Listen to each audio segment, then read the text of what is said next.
Well folks, it's exciting. It is the first time pike fishing of 2019. Woohoo!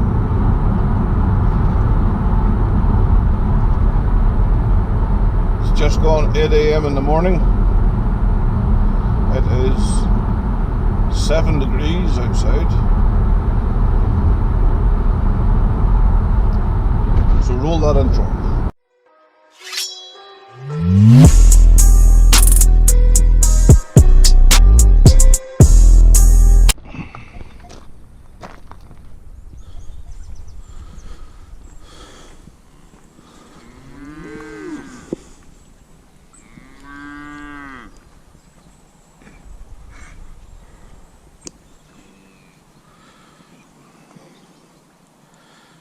I have some friends joining me for today's angling adventure. Today we're fishing off the on the river.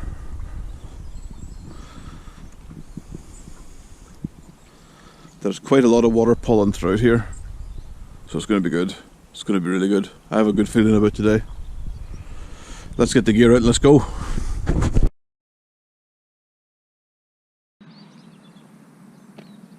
So here we are on the bank, River Erne, and we're pike fishing. Believe it or not, in the main flow where I've cast, I'm using a 5-ounce lead to hold the bottom. I only have one rod out in the main flow, the other rods are kind of tight into the margins. Let's be honest, the pike aren't going to be exhausting themselves sitting in the main flow all day. They're going to be sat in the slack water waiting for something to come past that looks like lunch. So, this part of the river is very, very deep. I'm hoping that this rain pisses off. It's like drizzle. It's that horrible drizzle that just soaks everything. But positive day so far. We're out fishing. I have a field full of cows that's keeping me company. Just as long as they keep me company at the far end of the field and not beside me, we're okay. Later on I'll go through some wee tips. I was asked by one of the guys that subscribe how I pop up bait. I did show people in another video, but I'll go through it again. And I'm going to have to put the jacket on. This rain's getting heavier. Crap. Right. I'm going to show you how to pop up a bait. Here I have a bait. This is a little salmon snout. Calm down, game anglers. These are byproducts from the salmon farms. These aren't from the wild. Before anyone loses their shit. Now, you get yourself a trace like this.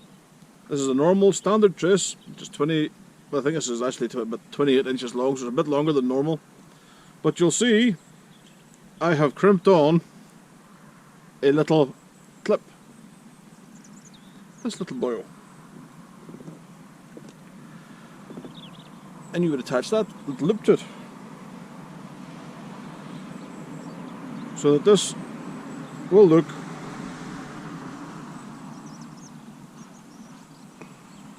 the little rubber sleeves on it, because you push the rubber sleeve over the, there you go, so that it's secured on, it's not going to come off. So that's what your trace will look like. Now let's put it on the bait. I have to take it off the trace first, so give me a second.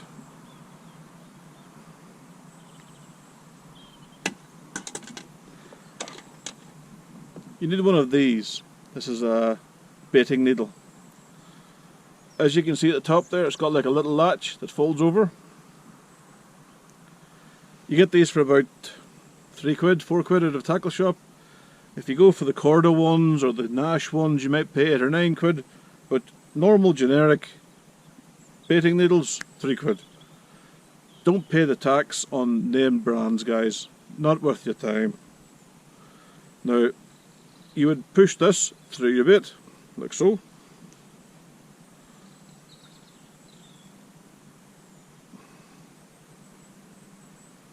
If I can get it in the bait.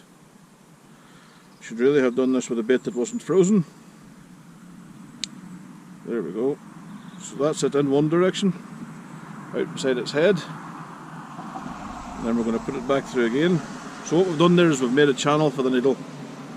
It's easier doing this now than when you've got hooks on it. Because having hooks on it, oh, nearly got my hand, nearly. And as you can see, that's it coming out of the bait's mouth. So then you would hook your popper. The popper is just on a bit of loose wire, on a bit of wire. This is what I use all my my traces that are getting recycled. If I can use bits like that to make a popper link, then I use bits like this to make a popper link. And you pull it through. And you go through the second way again. And thread it through. It can be a little bit fiddly, but if you take your time, you can do it, and it's not a big deal. And there you go. Now you have the link, the bait's on the link, so the bait's on the popper link. It's not gonna, that way you're guaranteed to get your popper back. Then you hook up your trace as normal.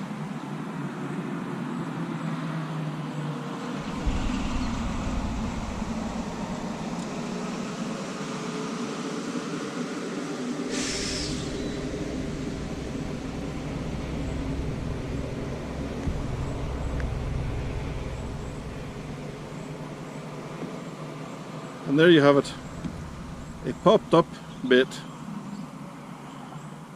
Because this popper links went right through it, you can really give it a good whack out, because there's a lot holding the bait. This is really good with softer baits like sardines. With sardines you have to use them when they're frozen. You can't use them when they're kind of straight out the bag. You can't let them defrost because they'll fly off your hooks, they're too soft.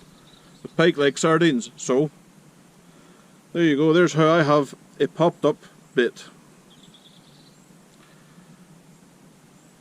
I'm going to show you a second way to do it. Saying if you don't want to do like this, if you just want to use a normal bait, you want to use a pop-up, there's other ways to do it, guys. You can buy these balsa sticks that push into the bait's mouth, but when you're using these it's important that you tie something to your hook, so you get this back. The simple solution that I find for popping up baits, don't put anything into the bait that you wouldn't want to shite out your arse. Would you want to swallow that and then try and pass it? Well, then neither would a pike. So try and make sure that you get these back. I actually don't like using these, but I prefer these because you get everything back, and it's a easier way of popping up a bait that I find. It's a little bit extra work in the beginning, but then it gets a bit, once you make the traces up, they're ready to rock and roll. So that's one way. I'll show you another way now in a second. Popping up bait number 2. Instead of going to all the bother of inserting things and putting things in and making special traces, you could buy baits that are naturally buoyant, like this. This is a pollen. Now pollen come from Northern Ireland and they're exported all over the place because they are really good bait. Inside those fish there's a big swim bladder, and when they're froze the swim bladder stays full of air and the fish naturally floats. Now pollen are, I think off the top of my head, they're found in 2 lochs in Northern Ireland, Loch Ness and Loch Erne. Loch Ness you tend to have loads of fish that size. Loch Erne you tend to have fish from 10 to 12 inches, you tend to have a lot bigger fish. But pollen, they're a naturally buoyant bait, so you don't have to worry about sticking, bait sticks in their mouth and everything like that there. Pollen. Good bait. You get them from most bait suppliers. They shouldn't be that expensive. I mean, well, they might be depending on who you shop with. Anyway, pollen's well worth your money. Now, Say this pollen wasn't a pollen, say this was a roach, and it will sink. And you have it hooked up like this, and you think, I want this to float. But I don't have the stuff, I don't have the trace that I made myself. I just have a trace like this. So how do I make this float? Well, it's quite easy. You get yourself some rigging wire. You would then pull off a length of rigging wire. Not a lot. About that much. It cuts itself off. I then fold it in half so that you've got about that much rigging wire. You take your baiting needle and a popper, and you push your popper onto your baiting needle.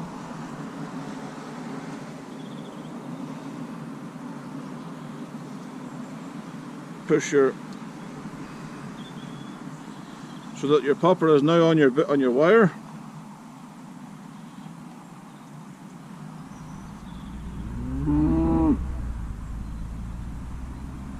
Yes, cow, it's interesting, it's fishing.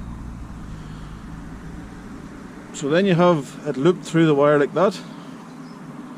You just pull it down and you get your trace, your normal trace, after you've hooked it on the bait. And this little tag end here, you would wrap it around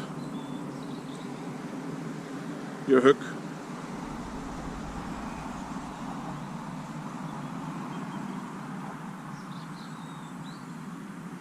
The hook that you have everything wrapped around would be the hook you would put into the bait. So you have your trace and you have your popper attached to the top of the trace. This will make everything pop up and you get this back. If this snaps and this floats away, so what? They're not expensive. It won't do the pike any harm because it's just soft foam. So there you have it. How to pop up bait. Just a wee tip trick for you all. Tip, trick and handy hint. I think that's the correct way to go about it. Or, instead of using those, which is just like a soft foam pop-up, you could use something slightly different. You could use these. Catfish men use these. These are halibut flavoured pop-up. They're quite big, but they're not strictly as buoyant as these. So you might have to use one or two of them. Now, I done a bit of experiment with this last year, and I was quite pleased with the results, shall we say. A couple of these on a bait keeps it off the bottom, and you have the smell of the halibut oil going out of them. And look at the colour of them. Luminous orange, luminous yellow. There's other ones, there's pink ones that smell of octopus.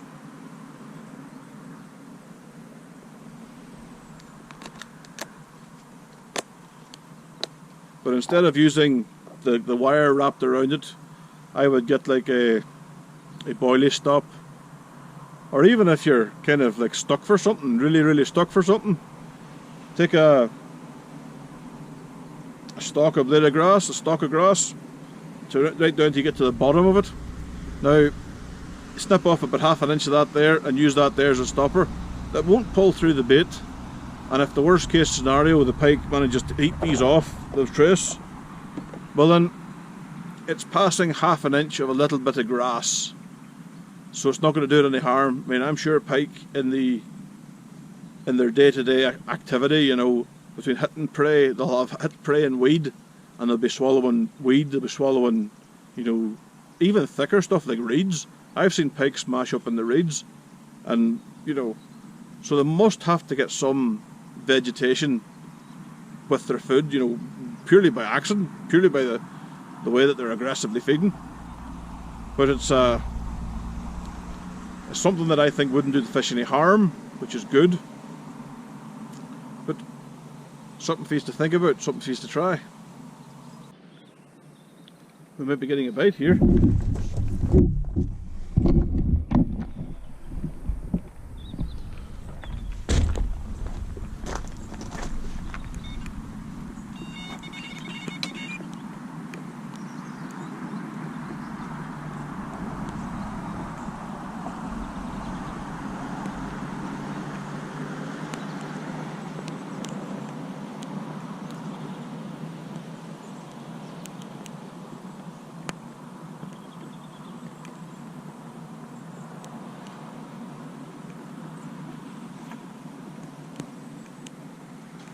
No, we didn't get a bite.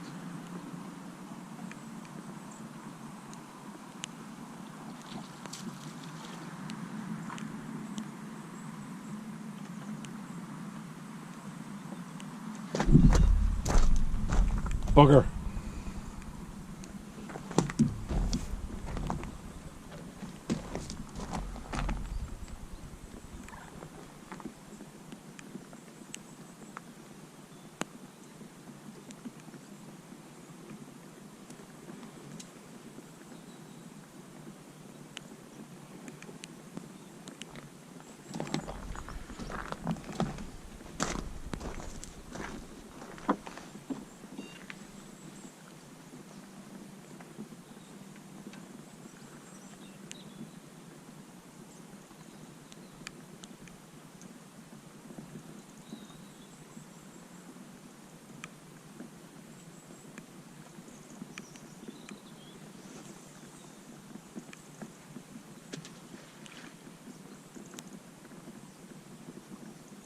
Typical. You get the brolly up, the drizzle stops.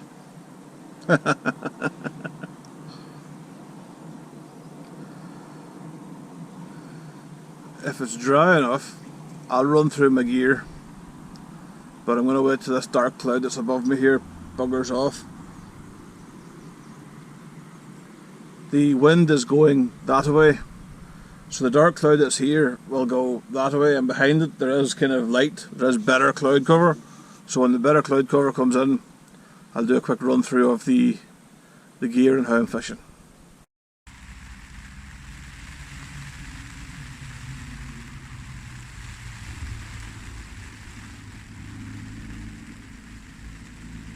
And here's the red. With my dead bitting, I inject oil into my dead bit. The way I see it, there's a discussion goes on every year when I talk to pike anglers. Does it work? Does it not work? Is it worth your time? Is it a waste of your time? The way I see it is that it doesn't do any harm. You're adding a potential scent, to your bait. There's some argument that pike can't smell. I don't believe that. I think pike do have a very good sense of smell. They have to. If the water's, very, very muddy, if it's, and if they're in the deep water, they're going to have to smell that bait, And yes, oil floats, but by injecting oil into the bait, you're pushing out all the natural flavour that's in the bait anyway. So my thinking is that the oil will rise up and carry with it like the natural smells and flavours of that bait. We're fishing on a river at the minute, so all the scent is going that way, down river. That isn't a bad thing. If pike are sitting beneath us, then they're going to catch a smell. They're going to think, okay, this smells quite nice. It's just like you when you're out having a few beers, when you walk past a kebab shop and you think, kebabs. It's the same sort of thing. Or if you're out and you've walked past a hot woman and she's wearing nice perfume and you kind of go, oh I notice her. It's something to get the bait noticed. The one thing that I will emphasise when you are injecting dead bait with needles and syringes, get yourself a nice plastic box. Doesn't have to be fancy, doesn't have to be all singing, all dancing, it just has to be a plastic box. Do you want to know why?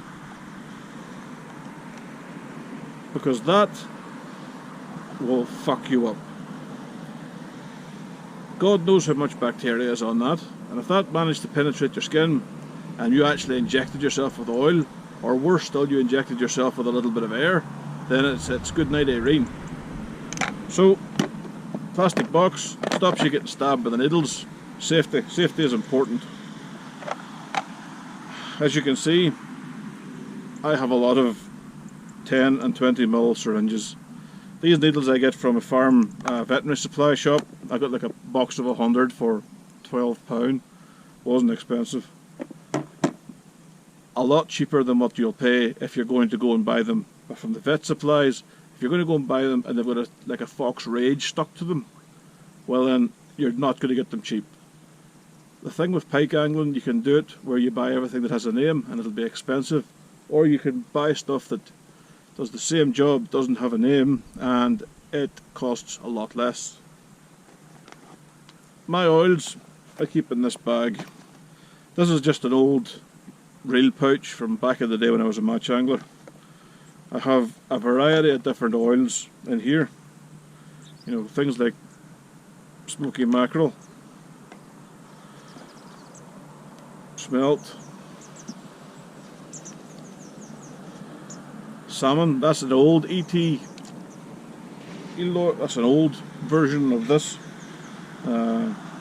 Salmon oil, really good.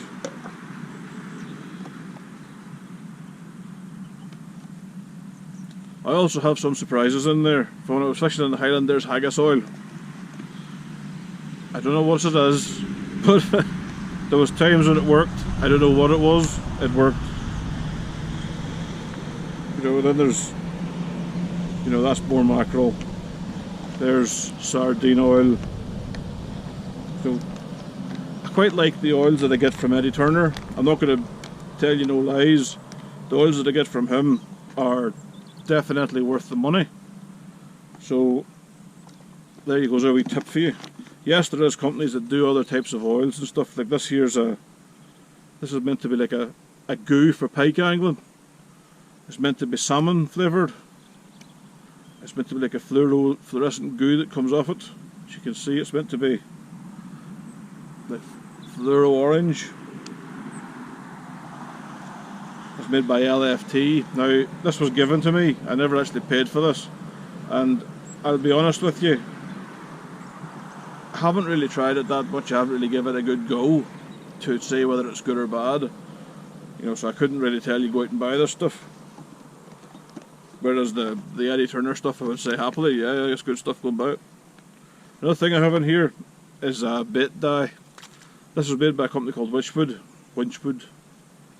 I've had this for fucking years.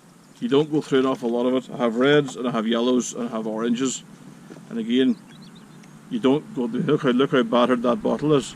You don't go through an awful lot of it. It's really good if you're freezing your bait and preparing it.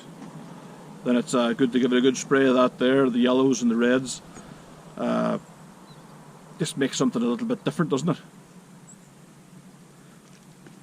So there we have it. Oils, why I use oils. At the end of the day, anything that I do when I'm pike fishing, I have to weigh it up in my head. And I weigh it up in my head as, if I'm doing A, will that benefit my fishing? And if you can't answer that, then you go to question 2, which is, will it hinder my fishing? And I don't see how oils and injecting oils into your bait hinders it. But that's just me. Now, no doubt there'll be guys out there in the land of YouTube that'll be going on saying, no, you don't have to do that, it's a waste of time, you know, blah blah blah. All I can tell you is that it's worked for me. It doesn't seem to do any harm to my catch rates. Okay, excuse me, but today I'm not catching that much, but it is, after all, the very first session of the year. This is somewhere that I don't usually come this early, but the day's not over yet. So there you go, guys. The oils, how I use the oils, and why I use the oils. Let's go through now how I'm set up to fish. I'll take this off and leave this somewhere else. Move you around. Here we go. Right. Here I have my weigh station. Now I don't have the scales hanging on it because the scales would get soaked. I don't need that. I have my unhooking cradle here. This is an Avid unhooking cradle. The carp guys use these an awful lot, and I actually found they were really good for pike as well. It's long enough to get the biggest of pike in without a problem. I have my unhooking tools beside it. I have my rod pod set up. I have my dead baits and my oils and stuff set up there. And this is where I'm fishing, guys. And girls, if there's any girls out there watching, this is where we're fishing. River Erne.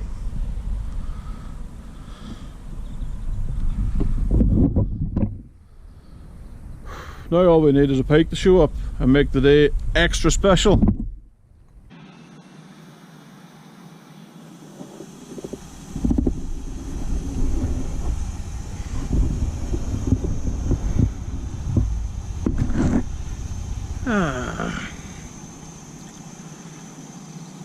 It's beginning to warm up a wee bit.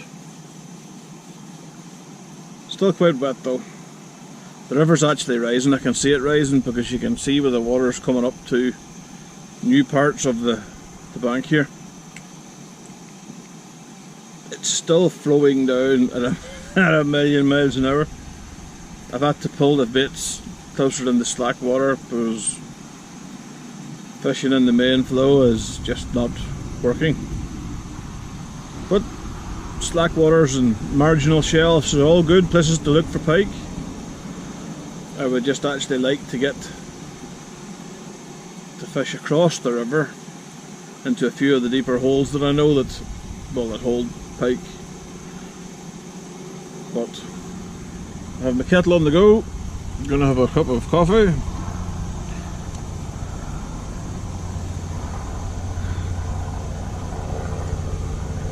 See what the rest of the day brings. This is the first outing for my new Hogzilla thermal boots, and my feet are toasty warm. They are definitely worth their money, these boots, so far. Now, like I say, I'll give them a season before I make up my mind to say yay or nay, but so far today it's been a yay. But one swallow does not a summer make, as the old saying goes. So I'll keep road testing. I caught some guy's pole fishing rig. That's the problem when you're fishing on the margin shelf. You're fishing where guys tend to fish for, you know, like the silverfish. Right, let's just turn you off, shall we? You're fishing where the guys tend to fish for the silverfish and the hybrids. So I've dredged in somebody's pole rig. Isn't a big deal. I'll recycle it. Throw the line in the bin, the float's gone, like it's all split. But there's a plummet on it, I'll use it, and all the vet will use it. No point throwing it all in the bin, may as well save some of it. Oh. Cup of coffee time. Maybe a cigar too. Here comes the rain again. Oh, bit slow. What? First day of the season. It'd be boring if I was catching 30-pounders every time I went out. Well, not really. Oh well, retire back to the bivvy, or the brolly. Oh.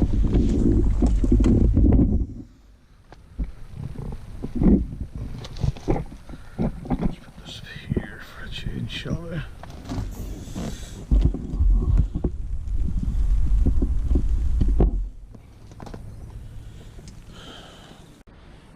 I posted a wee picture to my social media on the 11th of September there, a screenshot of the YouTube channel. Well, since the 11th, bearing in mind that now is the 28th, it's near the end of September, the wee channel grew quite a bit, grew over 100 subscribers. So you guys are definitely cool. To all you new guys, thanks very much. You know, I checked the analytics of the channel, a bit of a geek, and I found that I have quite a lot of viewers from India, which is strange, but however, namaste. And I have few viewers from America.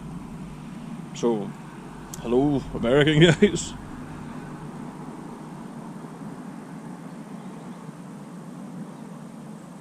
I think the viewers from America are more musky fishermen and pike fishermen than coarse fishermen, because from checking out a couple of the ones that's recently subscribed, a lot of it's musky fishing and that sort of side of the house, not so much the little bass that you guys catch.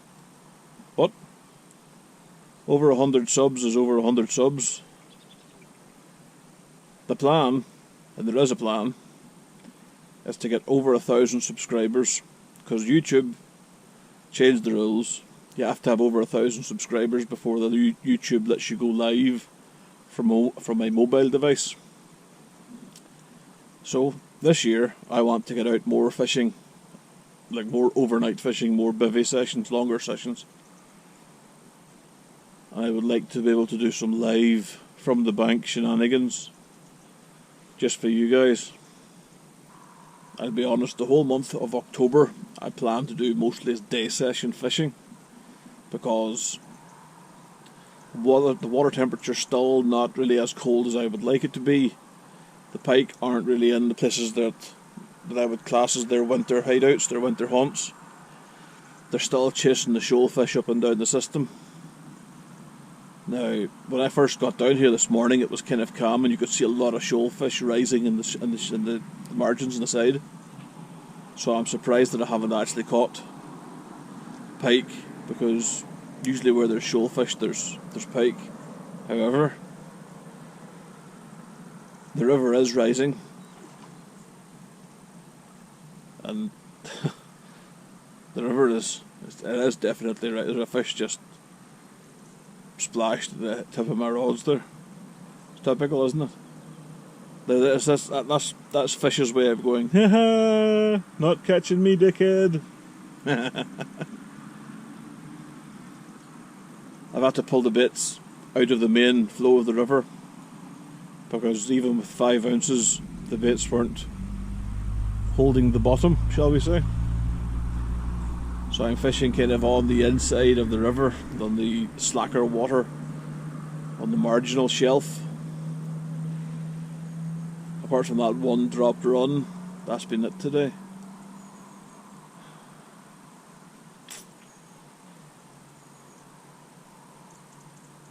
What time is it?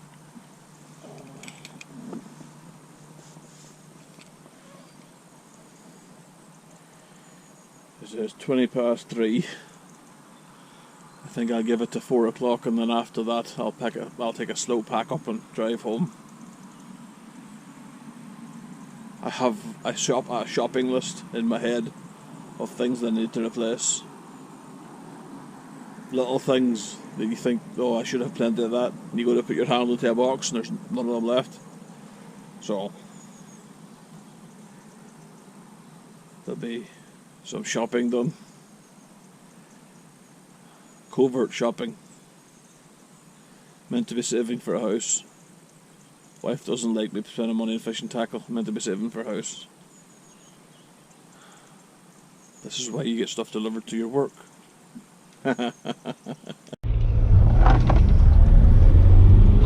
Calling time on today's adventure. Where I'm fishing, I just got really swamped with a load of Eastern Europeans that had zero manners. Now, I know not all are like that, but Jesus wept. If somebody's fishing on a jetty, manners would tell you not to walk up on top of the jetty where they're fishing and start to throw stuff like spoons and bait into the water. As I pulled the rods to leave, well, you'll see a photograph. As I pulled the rods to leave, these absolute rude wankers just decided that, yeah, let's go down and fish on top of them again. Meant to enjoy a day's fishing, and you've got just rude scum And I'm going to call them scum, because they had no manners, and if I'm honest, it's annoyed me.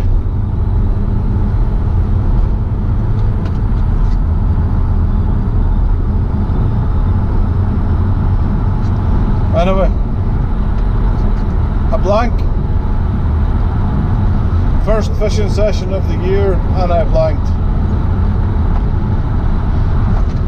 Take it off the chin. Just have to do better next time.